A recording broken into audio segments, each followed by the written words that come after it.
Hello everyone, Ember Power here. Hope you're having a nice day. In this video, we're going to be ranking all the upcoming V-Stars from Lost Origin. Like the previous set, Astral Radiance, there is 6 confirmed V-Stars, which are more or less being revealed from the 2 mini-sets from Japan, Lost Abyss and Dark Phantasma. However, there's a bit of a hiccup in that 4 more V-Stars were revealed. Zacian V-Star, Zamazenta V-Star, Rotom V-Star, Zeraora Vstar, and a Deoxys V-Star. And yes, I am very bad at maths because that was 5 V-Stars. Now, unfortunately, I'm not going to take a look at Rotom today because, to be honest, I don't think Rotom is actually worth going over. I do genuinely think it's that bad. But I am going to give a very quick review of the other 4, the Zashian, Zamazenta, Deoxys, Zeraora, near the start of the video. Just a very quick run through, just because, we'll get them at some point in the near future, whether it's in the set afterwards or in a box maybe sometime after Lost Origin releases, so I do think it's worth just giving them a quick review.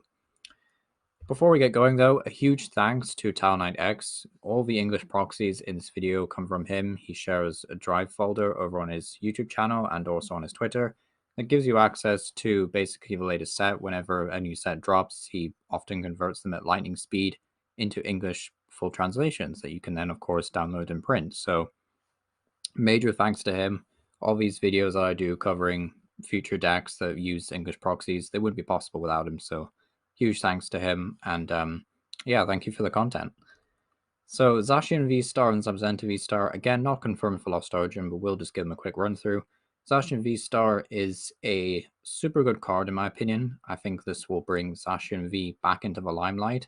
This is partly due to just how broken Intrepid Sword is on regular Zashian V, but Breaking Edge doing 200 damage, not affected by weakness, resistance, or any effects. As far as I'm aware, this does go through Miltank. If there's anyone in the comment section who could correct me on that, if that is wrong, please do tell me. I would love to know. But I do think Breaking Edge is really strong, even though it's less base damage than Zashian V. What this essentially means is why this is actually better than Zashian V's first attack is better because Zashian V Star naturally has 270 hit points and gives up the same amount of prizes. So not only do you technically count as wearing a Cape of Toughness, you can now run a Choice Belt instead. So Zashian often needs to be tanky and doing more damage. Well, now we can be exactly that. We can have 270 HP, stick a Choice Belt on there, and do 230, which knocks out Evolving Vs. And because we have Intrepid Sword, because we have Arceus, we can power up this guy as early as turn 2. So looking at V-Star power, we have Star Sword that does 310 for 4 energy, and it also does 30 damage to itself. Initially, this seems a little apprehensive because the 30 to itself is really, really bad. With V-Stars, doing so much damage, especially like Palkia and Dialga, doing damage to yourself is really bad. I can't stress that enough, but the 310 is really good. Obviously gets a natural 1-hit KO on all V-Stars, especially the ones with big charms. And of course, with a Choice Belt, you're doing 340, which OHKOs a Duraludon without a big charm. So really strong effect, and just gives you access to a massive 1-hit KO move in this kind of Turbo Zacian V-Star or Zashian Arceus variant, I guess you could call it. I think it will pop up as like a Dialga variant where it's got Turbo Mew in it, or it pops up as an Arceus variant. But looking at Zamazenta, pretty underwhelming, I would say, just in comparison. If you're a fan of Zamazenta and Zacian ends up being too expensive, I don't think Zamazenta is just completely inviable garbage trash. But the 220 for 3 is okay. I think it's a little bit worse than Breaking Edge just because it won't go through all the effects and you have to play a switching out if you can tank a hit. And you do have 270 hit points, so you probably will. The Star Shield ability, admittedly, is quite interesting. During your opponent's next turn, all your Pokemon take 100 less damage. Why I like this ability is it's just like all of your Pokemon. So it's not just Zamazenta V-Star. If it was just Zamazenta V-Star, I would just say this card is just absolute garbage. But the fact that it's all of your Pokemon means your opponent, unless they can lock you out of abilities, is doing a massive, massive damage reduction. So that could potentially just provide you with the one extra turn that you need to win the game. Very situational, but could be really good. So very quickly going over Deoxys and Zeraora. Deoxys V-Star is my favorite of the two, just because Side Javelin and Star Force, in my opinion, are just better attacks. Side Javelin deals 190 and 60 to your opponent's bench Pokemon V.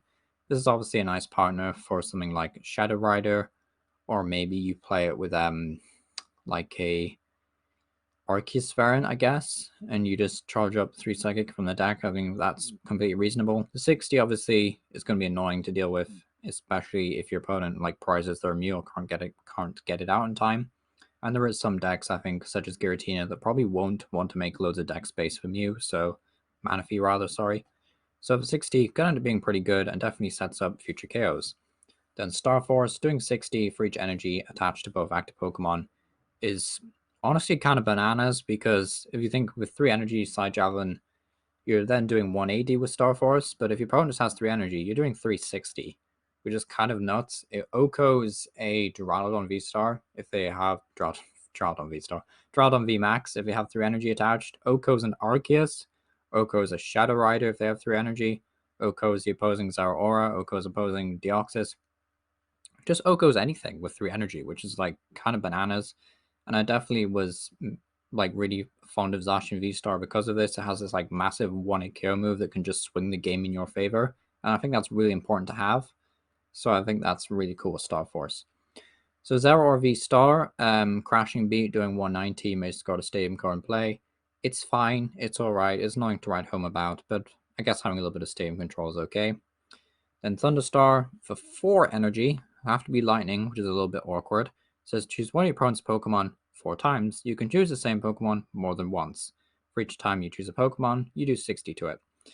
And it isn't affected by weakness or resistance, so you can't actually hit Palkias in the active for weakness, which really stings. I guess you have Crashing Beat, so it's not too bad, but I think this could either be like a really busted powerful move in the game, or it's just really bad because of obviously Manaphy existing. I feel Manaphy hurts this a lot more because it's a V-Star power, so you literally can't just pop it whenever you want. There has to be a situation where you get the most value out of it.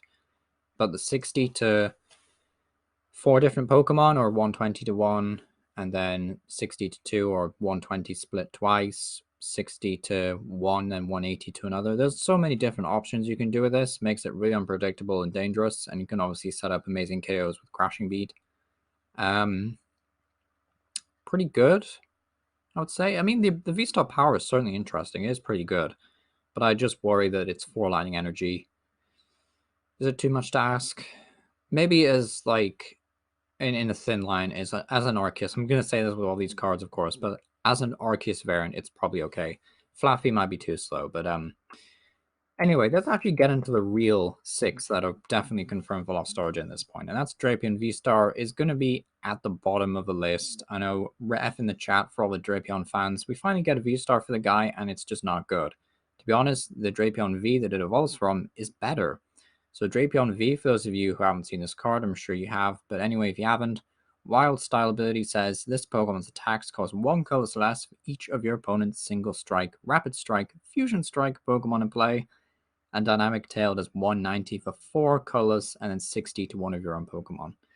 Absolutely bonkers card. Not only does this give you a nice answer to Single Strike decks if they ever came back into the format, it also gives you a really nice answer to, obviously, Mewtwo. Like Mew VMAX is obviously just an Oko on Mew VMAX, which is just absolutely nuts.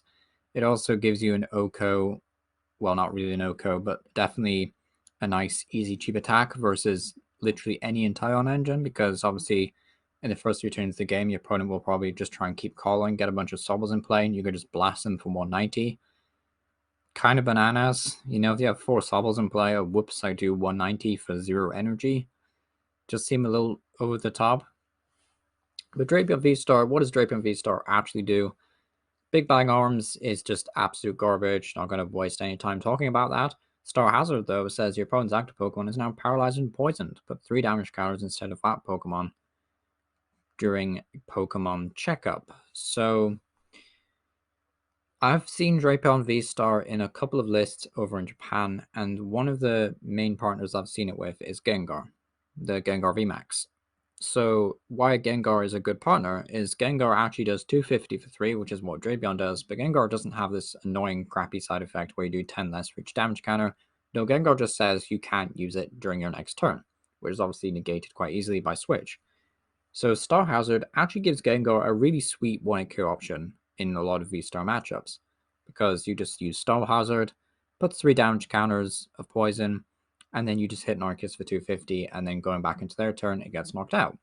And why that's kind of better than Choice Belt in a lot of situations is because you can't always find Choice Belt in Gengar. Like, you have to play either a very aggressive Mew double turbo Dark Patch kind of engine, or you have to play the Houndoom variant. But if you play Drapion, you could just fit this in as like a 1-1 line even, and it gives you that nice 1-hit KO potential on, just a V-Star VMAX. So it'd be interesting to see if people in the West really twig onto that, or if we just end up, ignoring Drapion completely, because the West has been typically very boring when it comes to underwhelming cards that don't see any play. But I do think Star Hazard is a worthy inclusion in Gengar, and not much else. But yeah, better attackers in Dark overall. Just got a lot of Dark Pokemon here to showcase. So there are just better options. But Drapion V-Star, not completely unviable.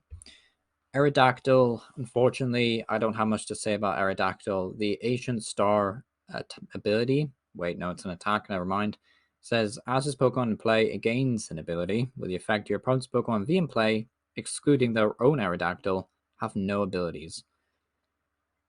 So it's Path to the Peak, but you operate as an ability, but it starts as an attack. It's a lot to digest.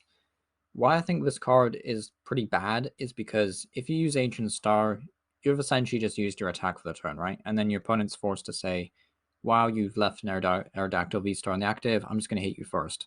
And at that point, the card is super bad, because even if you retreat, or like even if you take a massive OHKO with Lost Dive, which is possible, your opponent just has to hit you again, either with like a boss play or just hit you active, and you've lost your V-Star power for the game, basically. It's just gone. So if it said all your Aerodactyl V-Star gain this ability, I would be more impressed. But the fact that it just says this Pokemon is really bad. If it was an ability and it just said, oh yeah, Pokemon V's just have no abilities, and maybe that would be just too strong, even as like a V-Star power. I mean, I'm not sure how that would even work. Maybe you have to like discard your hand in order to activate it or something. But yeah, I don't think it's very good. Lost Dive, of course, doing 240, put top 3 in the Lost Zone. Pretty bad. There is some cool Lost Zone combos with Mirage Gate, Cramorant, and Sableye. Gone over them plenty of times now. But the whole problem is it's not actually doing OHKO damage. If it was doing 250, I'd be very optimistic, because obviously Belt 280 Inteleon combo is pretty cool. You could even do some kind of like funky Lake QT combos where you take 20 less, and there's even a Gardevoir that says you take 20 less from Vs. But truth be told, I don't think this card is anything special, and I don't expect it to see a whole ton of play. Let me know your thoughts down below, though. Is Aerodactyl just better than what I'm saying? Magnozone. Magnozone is honestly the one that I've actually been playing a lot in testing myself.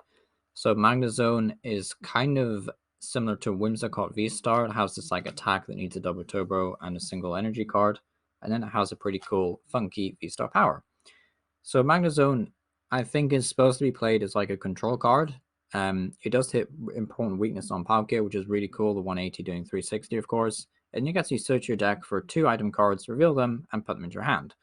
So of course you can find Palpad, Sweet Honeys, Potions, Hyper Potions, Crushing Hammers, Fan of Waves, and that's kind of like what the deck is trying to do. It's trying to search for your disruption.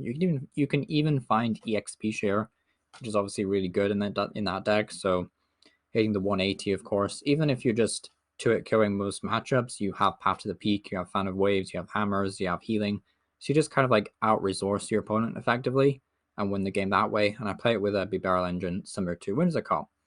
So the deck is kind of like a hybrid of Victini and Whimsicott. So you're trying to attack a lot, but you're also just denying your opponent access to the game most of the time. And of course, you have Electrostar that does 90 damage to 2 of your opponent's bench Pokemon, which initially doesn't seem that strong, but your opponent does have to, it does force a Manaphy down, and if your opponent doesn't really have an answer to this, you can just knock out 2 Drizziles, potentially 2 Sobbles, or even set up 2 Pokemon to be hit in with 180. The current list I'm playing doesn't actually run Choice Belt, it just plays the XP share, so you could even do some funky Choice Belt combos with the 90, but yeah, pretty good card overall, in my opinion. I think what the deck lacks is an answer to Miltank, but that's about it. I do think the deck is pretty strong, and I do expect it to pop up as at least a decent Palkia counter in tournaments where it's been super popular. People just say, oh, right, I'm playing Magnozone.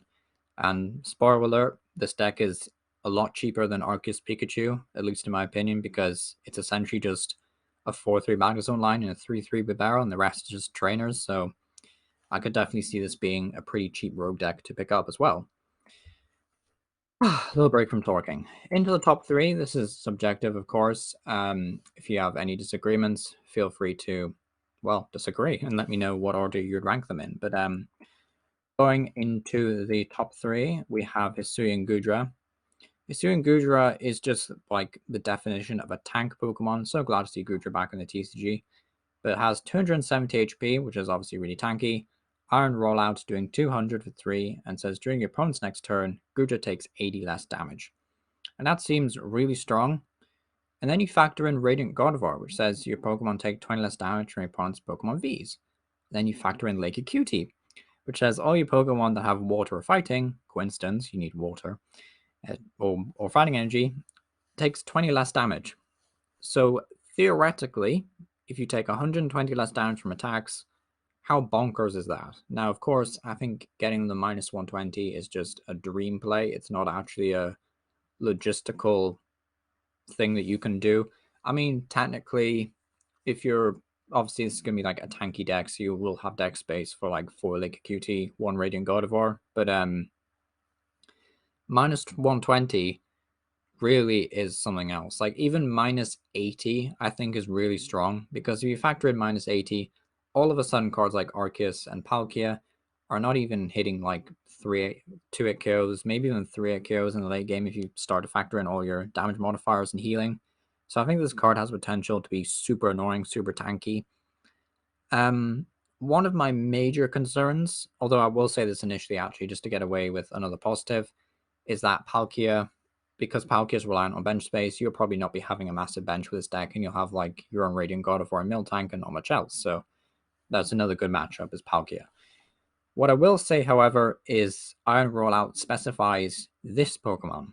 So if your opponent does boss around it and, you know, they try and go after another Gudra you're trying to power up, then they will obviously, they'll do like the minus 40 if you manage to get an energy attached to it with like a QT, but they'll still be doing some damage, which is annoying, of course. You can always switch into the Gudra and force them to do more damage again, but this deck could honestly force more Intelligent decks to play a higher count of Escape Rope if it ever became too popular, just to get around Iron Rollout. It is play, you can play around this card. Another option, you could build it like Stonejourner, where you just run like a 3 or even a 2-1 line in the deck, and that's all you play. You don't even bother with Grim Radiant Gardevoir, or even if you do, it's just like a Pokemon you bench maybe once a game, or maybe you play it as like, you put a Mew engine in here, so you have like 4 Mew, and then you just net the Mew whenever you don't want to use their abilities anymore. So I think this card has a ton of potential as a stall archetype. I've seen most lists just play it as an Arceus variant, which is pretty boring in my opinion, but this could surpass Dralodon in terms of just sheer tankiness. I mean, Iron Rollout, 200, potentially minus 120, pretty lethal. And then, of course, Moisture Star says during your turn, you may heal all damage from this Pokemon. So obviously, it's just like a max potion without any of the negatives. So yeah, pretty important. Just a few other cards to talk about is Miltank would obviously play. I wouldn't see why you wouldn't just throw a Miltank into this list anyway. It's kind of fitting with the theme. Crystal Cave is another optional stadium that just say your dragon, you can heal 30 from one of your dragon Pokemon. Pretty cool. And then Iscan says draw 2, and if your active Pokemon is a Gudra, you can draw 2 more. So Iscan is just kind of there if you're playing a sort of quad variant, and will definitely take the place of something like Schoolgirl potentially. So definitely pretty cool deck and worth keeping in mind on.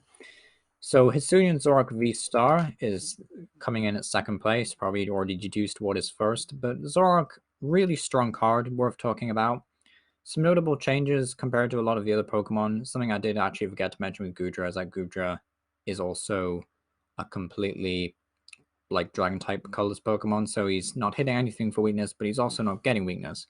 Unfortunately, Zeraora doesn't have that same benefit and will take damage from fighting types, which is annoying. However, Zeraora does have 270, so still on the tanky end, and has the amazing attack and ability Baneful Curse and Phantom Star that reads for 2 colorless, so a double turbo, which is really nice. Does 50 for each of your Pokemon that has any damage counters on it. I could sit here and do some maths, but one of the important ones you need to understand is that if you have 3 Pokemon with damage counters, you do 150, you put a belt in there, you're doing 180, you're trick-killing everything in the game. That's like the most important one, I feel, is the one to learn. And then Phantom Stars says during your turn, you may just discard your hand, draw 7. It's Professor's Research, but it's an ability. So you could play this ability and then play a research or a boss afterwards. So all those games that you've wanted to play a research and a boss in the same turn, but you've now been able to, this ability lets you do that, and that should not be underestimated. So going over 3 potential variants for this deck, we'll go from left to right. So we'll talk about Radiant Sword first.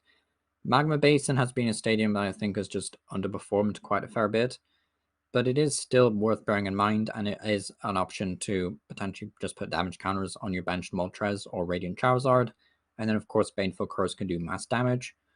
This deck obviously takes the form of more of a Radiant Charizard deck than maybe a Zoroark deck. I'm not sure if Radiant Charizard really needs Zoroark, but it's still a variant that's worth paying attention to. So of course Radiant Charizard just acts up as like a secondary backup attacker, and then of course you have Moltres as well. And then you could even run Entei if you want, but that's probably just bias coming in because, you know, not a lot of people actually play Entei, but still think it's a cool inclusion. The second variant is the Bibarel Lucario Gapejaw Bog variant. So Lucario naturally puts damage counters on itself and can hit opposing Zoroark and Arceus for weakness if they don't have a Dunsparce. And then of course Gapejaw Bog is kind of like, could even be its own independent variant separate from all of these others. But Gapejaw Bog says whenever you bench Pokemon, you put 2 damage counters on it, so you can potentially just, you know, put damage on Riolu, Bibarels, Bidoofs, even Zoroark Fees if you don't mind, and just build damage that way. Then we have the Gengar Zuru combo, which I think is the best combo and the best way to play this card. But our Zuru says search your deck for up to 3 evolution Pokemon that don't have a Roblox, so you can't find your Zoroark. Important to remember that. But Gengar says once in your turn, if this Pokemon is in your discard pile, you can put onto your bench and put 3 damage counters on this Pokemon. And then Screaming Circle, put 2 damage counters in your opponent's active for each of the bench Pokemon, so not even a bad attacker. So, of course, Gengar is pretty good because you can Azure for 3 Gengar, play Phantom Star or a bunch of Quick Balls and Ultra Balls, and then Netherworld Gate them all onto the bench. And honestly, I've not tested this out, but this does not seem that hard to do. Like, this is definitely a pretty easy combo. Obviously, if you prize multiple Gengar, that's going to suck because you can't Hisuian Heavy Ball for them. But this honestly doesn't even sound like that unfeasible to get fully going by like turn 2, turn 3. And you don't obviously need to play many other Pokemon. You have Phantom Star, which kind of acts as your consistency ability, although we must pay attention to the elephant in the room. Rayquaza had one, and obviously that didn't do it much favors. But discard your hand, draw 7, really strong. So yeah, I think Gengar Zero, definitely a strong combo. Not sure how competitive this card will be, but I think it could be really good.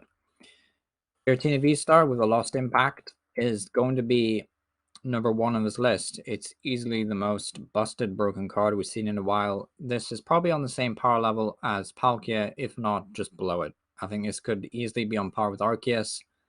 The deck just has so much potential going for it, and I think it comes down to everything just working really nice, except one thing. There is one flaw in this deck, and I'll just get it out the way immediately, and that is Comfrey.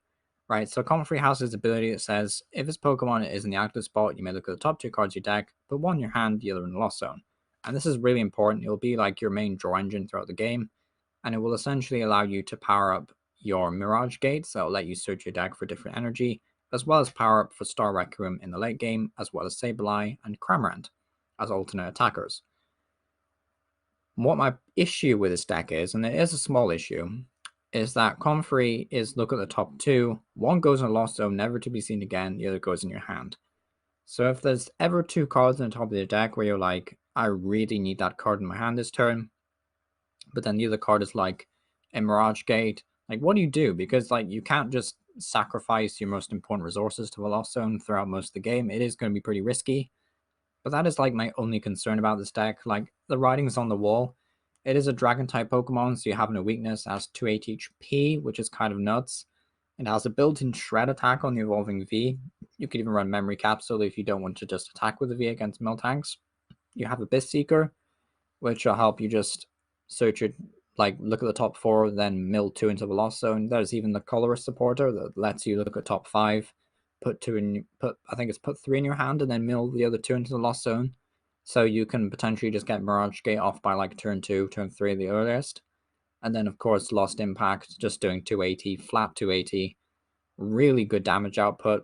Obviously, with a choice spell, it's just like OKOing V-Stars. If you get a Howlucha in there, you can OKO some VMAXs, and then Star Requiem is your big, massive 1-hit KO blow move, which is obviously really good. I was potentially going to do some Giratina V-Star deck lists. This is kind of like the conclusion of the video. I was going to do some Giratina V-Star deck lists as opposed to this video, but good friend over at Team Vikavolt has actually already covered a lot of Giratina deck lists, and I think he did a much better video than one I could have ever done. So be sure to go check out Team Vikavolt's YouTube channel. He has done a couple of lists in the past I think are really, really cool. And I do think he does produce some of the best content on the platform right now. It's obviously a very different vibe to what most people do. I know most people in Pokemon, myself included, go for like a more aggro, aggressive kind of, maybe not aggressive is the word, but like fast commentary, whereas he takes it at a more slower pace that's like really easy to watch and understand. So please do go check him out. He deserves all the support he can get. And honestly, just thanks for watching. How would you rank these guys? I personally think this ranking is fine, but let me know what you would change, and hope to see you all next time. Thank you for watching.